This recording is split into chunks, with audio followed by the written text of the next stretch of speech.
पिछले वीडियो में हम लोग पढ़े थे development of seed and formation of fruit. आगे हम लोग पढ़ेंगे एपोमेक्सिस एंड पॉलीएम्ब्रियोनी, असंग जनन और बहुभ्रूणता।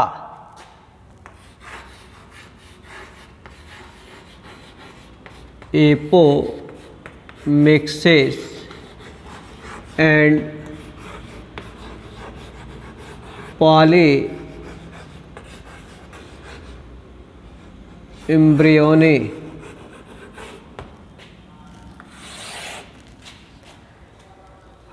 असंग जनन एवं बहुभ्रूणता। असंग जनन अर्थात एपोमेक्सिस क्या है? जैसे कि अभी हमने पीछे संयुग्मन सिनगैमे अर्थात फर्टिलाइजेशन पढ़ा, और फिर फर्टिलाइजेशन के बाद भ्रूण बनता है, जाइगोट से भ्रूण बनता है, भ्रूण से जो है शिशु पौधा का निर्माण होता है, अर्थात फर्टिलाइजेशन के बाद ओव्यूल सीड में परिवर्तित हो जाता है और सीड अंकुरित होकर नए पौधे को जन्म देता है। लेकिन कभी कभी जो है पौधे के जीवन चक्र में संयुग्मन या अर्धसूत्री विभाजन जैसी कोई प्रक्रिया नहीं होती है, ना ही नर युग्मक और मादा युग्मक आपस में मिलते हैं, और ना ही गैमेटोजेनेसिस क्रिया के लिए मियोसिस डिवीजन की प्रक्रिया होती है, और बिना संयुग्मन के, बिना अर्धसूत्री विभाजन के ही नए पौधे का निर्माण हो जाता है। तो इस प्रक्रिया को ही असंग जनन कहते हैं, एपोमेक्सिस कहते हैं, और इसकी खोज विंकलर नामक वैज्ञानिक ने 1908 में की थी। जिन पौधों में जो है असंग जनन की क्रिया होती है उन्हें असंग जनिक पौधा कहते हैं, और यह एपोमेक्सिस अर्थात असंग जनन मुख्यतः दो प्रकार से होता है। एक है वेजिटेटिव रिप्रोडक्शन और दूसरा है एगैमोस्पेर्मी अनिषेक बीजता। वेजिटेटिव रिप्रोडक्शन कायिक जनन अर्थात इस प्रकार के जनन में बीज नहीं बनता, किसी कलिका से, जो कलिका या तो तने से उत्पन्न हो या पत्ती से उत्पन्न हो या जड़ से उत्पन्न हो, उस कलिका से ही नए पौधे का निर्माण हो जाता है। तो इसे हम वेजिटेटिव रिप्रोडक्शन कहते हैं, कायिक जनन कहते हैं, अर्थात पौधे के वृद्धि वाला भाग जो जड़, तना, पत्ती होता है, यदि इनसे जो है नए पौधे का जन्म हो जा रहा है बिना सिनगैमे के, बिना अर्धसूत्री विभाजन के, तो यह एक कायिक जनन है। और यह कायिक जनन भी क्या है? असंग जनन ही है, एपोमेक्सिस ही है। दूसरा है अनिषेक बीजता, एगैमोस्पर्मी अनिषेक बीजता, अर्थात जब लैंगिक जनन के अनुपस्थिति में, लैंगिक जनन अर्थात सेक्सुअल रिप्रोडक्शन, जिस रिप्रोडक्शन में जो है नर युग्मक और मादा युग्मक आपस में मिलते हैं, जिसे हम लैंगिक जनन कहते हैं, तो बिना लैंगिक जनन के अर्थात लैंगिक जनन के अनुपस्थिति में ही यदि बीज का निर्माण हो जा रहा है, बिना नर युग्मक मादा युग्मक को आपस में मिले ही बीज का निर्माण हो जा रहा है, तो इसे हम अनिषेक बीजता कहते हैं, ये गैमोस्पर्मी कहते हैं। और इस प्रकार का प्रजनन बीज द्वारा तो होता है, लेकिन बीज के बनने में कहीं पर भी संयुग्मन और अर्धसूत्री विभाजन नहीं होता, तो इसे हम अनिषेक बीजता कहते हैं। और यह अनिषेक बीजता भी लगभग 3 प्रकार का होता है। एक है एडवेंटेटिव एम्ब्रियोनी अनिषेक बीजता, अर्थात गैमो स्पर्मी, ये भी 3 होता है। एक होता है अपस्थानिक भ्रूणता एडवेंटेटिव एम्ब्रियोनी,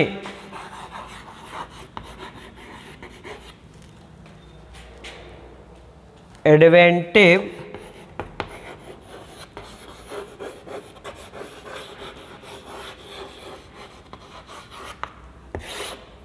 एम्ब्रियोनी अपस्थानिक भ्रूणता, अर्थात इस प्रकार के बीज के निर्माण में बीजांडकाय अर्थात न्यूसेलस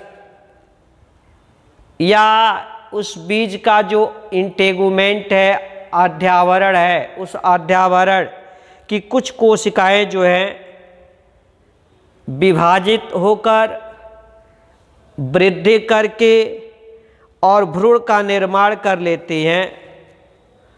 और इनसे जो भ्रूण बनता है, ये सभी भ्रूण जो है द्विगुणित डिप्लॉयड होते हैं, क्योंकि अर्धसूत्री विभाजन इनमें होता नहीं है। अर्थात जो ओव्यूल है, उस ओव्यूल का या तो बीजांडकाय न्यूसेलस और नहीं तो आध्यावरण की कुछ कोशिकाएं विभाजन करके वृद्धि करके यदि भ्रूण का निर्माण कर ले रही हैं, जो भ्रूण है क्या है, द्विगुणित है, तो इस प्रकार के जनन को अपस्थानिक भ्रूणता कहते हैं। और ये भी क्या है, अनिषेक बीजता ही है। दूसरा है द्विगुणित बीजाणुता डिप्लोस्पोरी,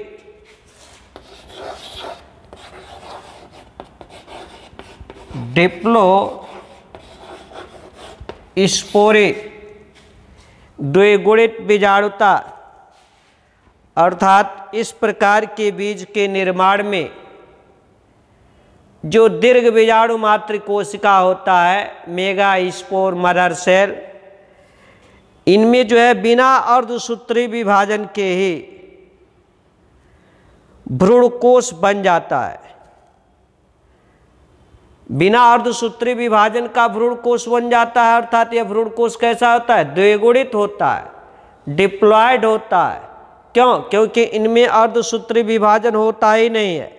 और जब अर्धसूत्री विभाजन नहीं होता है तो इस भ्रूणकोश की सभी कोशिकाएं द्विगुणित हो जाती है, क्योंकि इनमें अर्धसूत्री विभाजन हुआ ही नहीं। और इस भ्रूणकोश के जो एग कोशा है, अंड कोशा है, इस अंड कोशा से नर युग्मक के संयोजन के बिना ही भ्रूण का विकास हो जाता है, तो उसे हम अनिषेक जनन कहते हैं।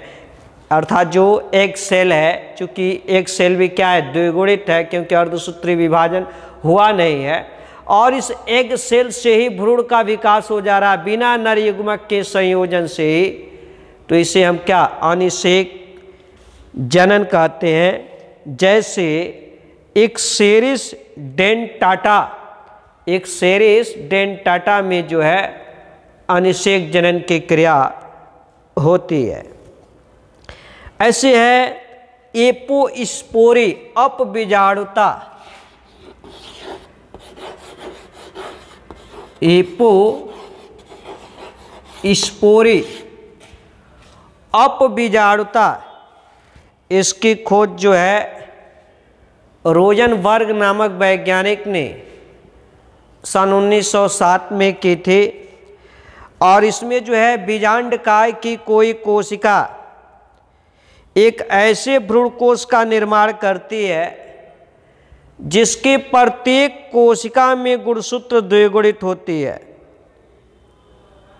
और यदि भ्रूण कोश के अंड में, अंड अर्थात अंडकोशा एग में नर युग्मक के संयोजन के बिना ही विकास हो जाता है, यदि भ्रूण कोश के अंड में नर युग्मक के संयोजन के बिना ही विकास हो जाता है तो इसे हम अनिषेक जनन कहते हैं। इसे भी जैसे क्रेपिस, निकोटियाना, क्रेपिस में भी होता है और निकोटियाना में भी होता है। तो ये अपबीजाणुता है कि बीजांडकाय की कोई भी कोशिका भ्रूण कोश का निर्माण कर लेती है। प्रत्येक कोशिका में गुणसूत्र जो है द्विगुणित होता है, डिप्लॉयड होता है। यदि ऐसे भ्रूण कोश में जो अंडकोशा है वो अंडकोशा भी बिना नर युग्मक के संयोजन से ही भ्रूण कोश बना लेता है तो भी क्या है, ये अपबीजाणुता है अर्थात एपोस्पोरी है। ऐसे ही है एपोगैमी अपयुग्मन, एपोगैमी अपयुग्मन। अभी तक तो ये द्विगुणित भ्रूण कोश द्विगुणित भ्रूण कोश के किसी भी कोशिका से जो है भ्रूण का निर्माण हो गया, नए पौधे का निर्माण हो गया तो एपोस्पोरी है, अपबीजाणुता है। लेकिन यदि अगुणित भ्रूण कोश के अंड के अलावा, अगुणित भ्रूण कोश के अंडकोशा के अलावा यदि किसी दूसरी कोशा से, जैसे प्रतिमुख कोशिका है, सहायक कोशिका है, से भ्रूण का निर्माण हो जा रहा है तो इसे जो है हम अपयुग्मन कहते हैं, एपोगैमी कहते हैं। एपोगैमी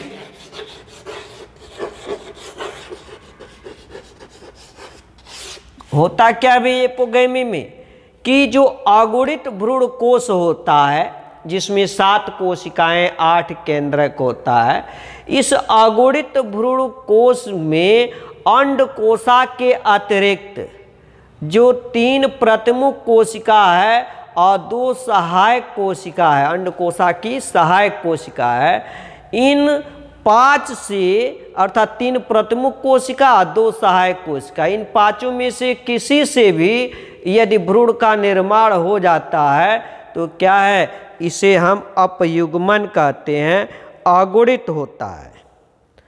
और कभी कभी जो है केवल नर युग्मक से ही भ्रूण का निर्माण हो जाता है तो नर युग्मक भी क्या होता है, अगुणित ही होता है, नहीं तो भी क्या है, एक प्रकार का अपयुग्मन ही है। केवल नर युग्मक से ही भ्रूण का निर्माण हो जाता है, नए पौधे का निर्माण हो जाता है, जैसे तंबाकू के पौधे में, क्रेपिस के पौधे में।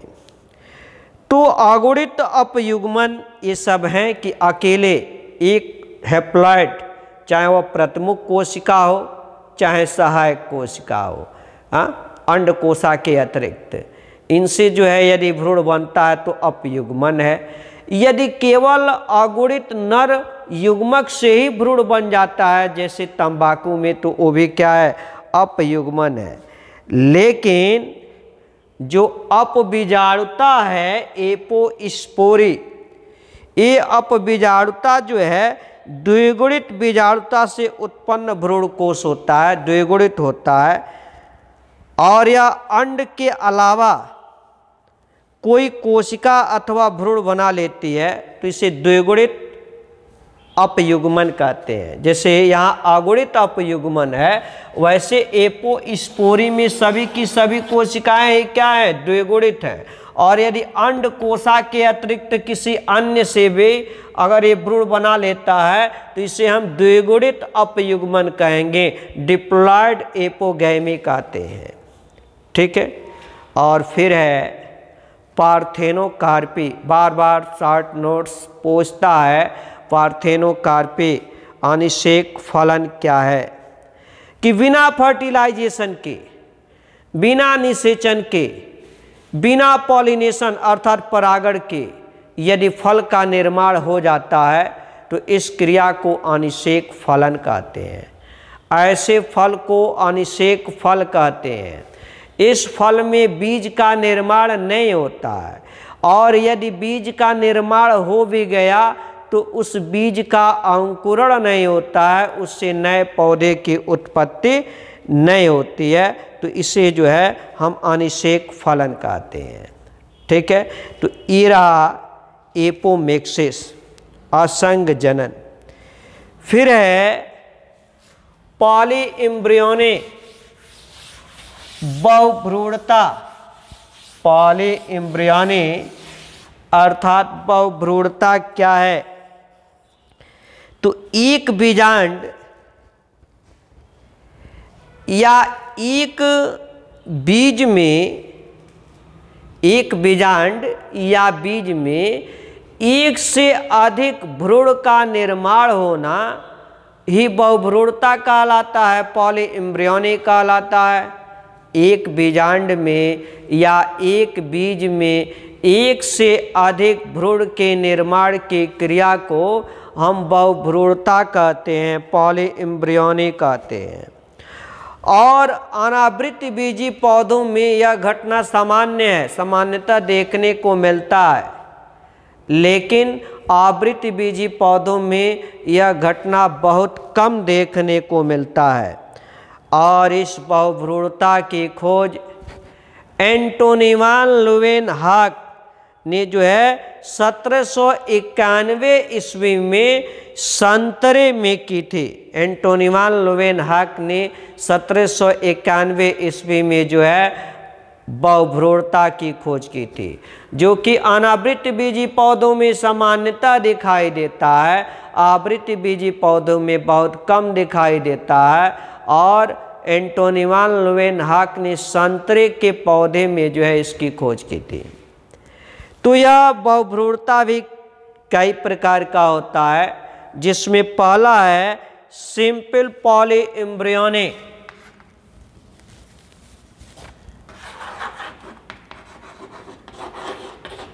सिंपल पॉली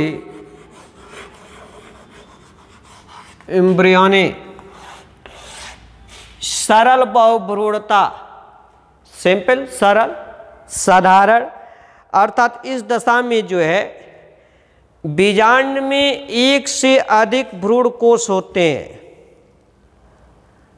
बीजांड में एक से अधिक भ्रूण कोष होते हैं और निषेचन के बाद अनेक ऊस्पोर बनते हैं, निषितांड बनते हैं, निषेचित अंड बनते हैं, क्योंकि एक से अधिक भ्रूणकोश होते हैं, उनमें एक से अधिक अंडकोशा होता है।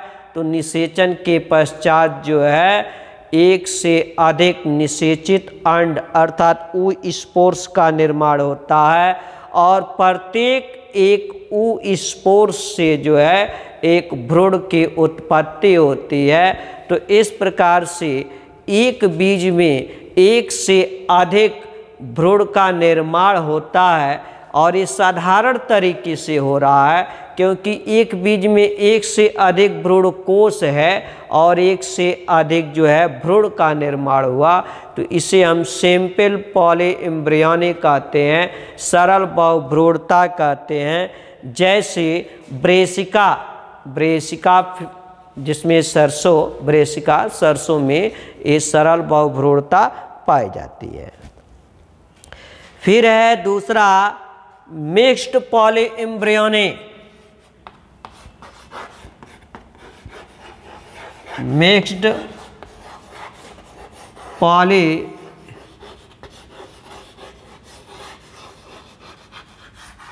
एम्ब्रियोनी, मिक्स्ड पॉली एम्ब्रियोनी, कि इसमें एक से अधिक, मिक्स्ड पॉली एम्ब्रियोनी में एक से अधिक पराग नलिकाएं बीजांड में प्रवेश कर जाती हैं और अतिरिक्त युग्मक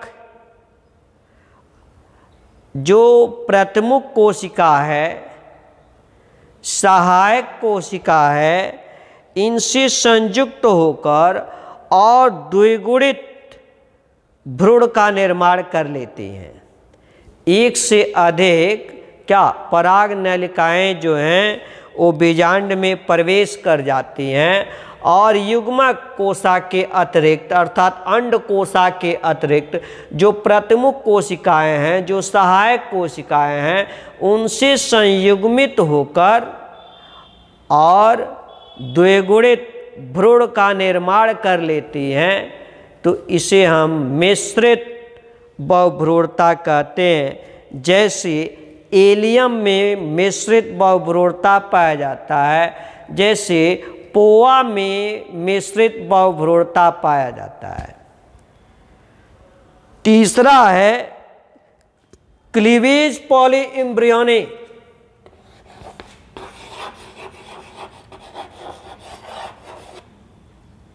क्लीवेज पॉली एम्ब्रियोनी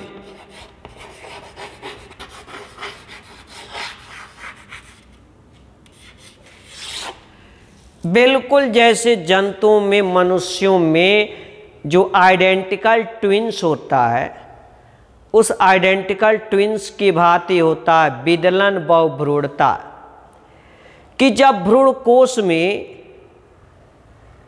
अंड कोशा और नर युग्मक आपस में क्रिया करते हैं, जिसे हम निषेचन कहते हैं, और निषेचन के पश्चात जो जाइगोट बनता है, उस जाइगोट में क्लीवेज हो जाता है, विदलन हो जाता है, अर्थात दो या दो से अधिक भागों में वो बट जाता है और प्रत्येक एक भाग जो है एक भ्रूण का निर्माण कर लेता है।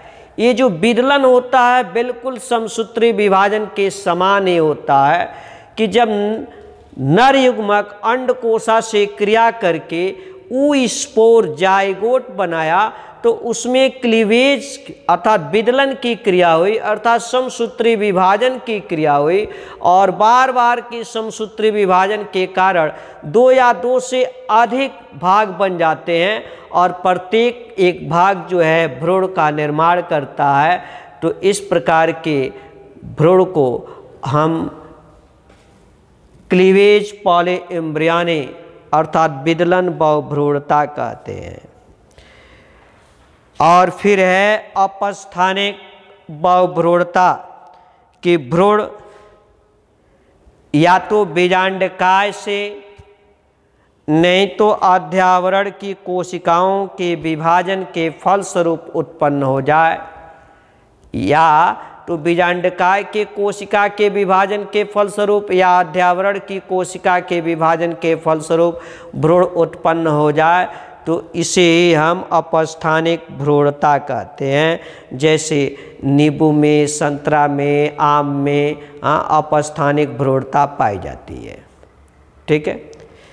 फिर आगे आता है कि significance of formation of seed and fruits, कि बीजों और फलों के निर्माण का महत्व क्या है। बीजों और फलों के निर्माण का महत्व क्या है। तो अभी आप लोग पीछे भी पढ़े कि आवृतबीजी पौधों में बीजों और फलों के निर्माण का महत्वपूर्ण महत्व है कि बीजों में भ्रूण जो है प्रसुप्त अवस्था में अर्थात सुषुप्ता अवस्था में पड़ा रहता है और जब उसे अनुकूल वातावरण मिलता है तो अनुकूल वातावरण में वह बीज जो है अंकुरित होता है और अपनी जाति के नए पौधे को जन्म देता है। अभी पीछे पढ़े, पिछले वीडियो में पढ़े कि कभी कभी बीज जो है 2000 वर्षों तक, 10,000 वर्षों तक भी प्रसुप्ता अवस्था में बने रहता है और इन्हें जब प्रतिकूल वातावरण मिलता है तो प्रसुप्तावस्था में रहता है।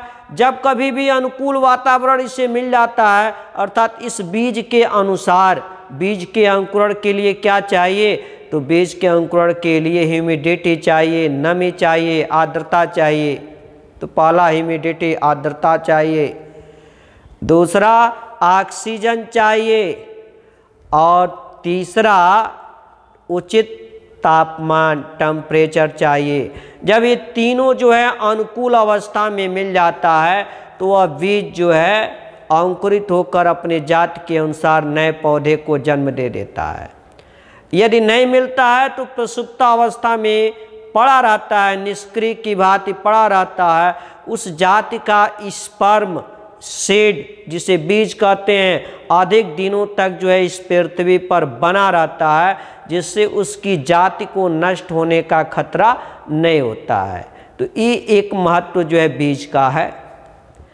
वैसे ही फल का भी महत्व है कि आवृतबीजी पौधों में जो है फल के अंदर जो है बीज संग्रहित रहता है, तो बीज को उचित वातावरण मिलता है फल के अंदर, और बीज जो है उस फल के अंदर जो है सुरक्षित रहता है। फल के रंग, रूप, आकार और स्वाद, अन्य महत्वपूर्ण उपयोग के कारण जो है इन फलों में जो है प्रकीर्णन होता रहता है। मानव जो है अपनी सुविधा अनुसार इसे एक स्थान से दूसरे स्थान तक ले जाता है, या अन्य प्राकृतिक घटनाएं भी इनका प्रकीर्णन करते रहती हैं, जिससे कि इन फल के अंदर इन एक नहीं, एक से अधिक बीज जो है सुरक्षित बना रहता है। और जब इस फल से बीज जो है बाहर आता है, फल के स्फुटन के बाद बाहर आता है और उसको अनुकूल वातावरण मिलता है, तो यह बीज जो है अंकुरित होकर और नए पौधे को जन्म देता है। इस प्रकार जो है बीज और फल दोनों जो है अपनी वंश परंपरा को आगे तक कायम रखने में जो है अपनी महत्वपूर्ण भूमिका निभाते हैं। और ये जो चैप्टर रहा sexual reproduction in flowering plants, कई पार्ट करके, पार्ट 1, पार्ट 2, पार्ट 3 करके लगभग जो है 9 पार्ट में ये चैप्टर आपका पूरा हुआ।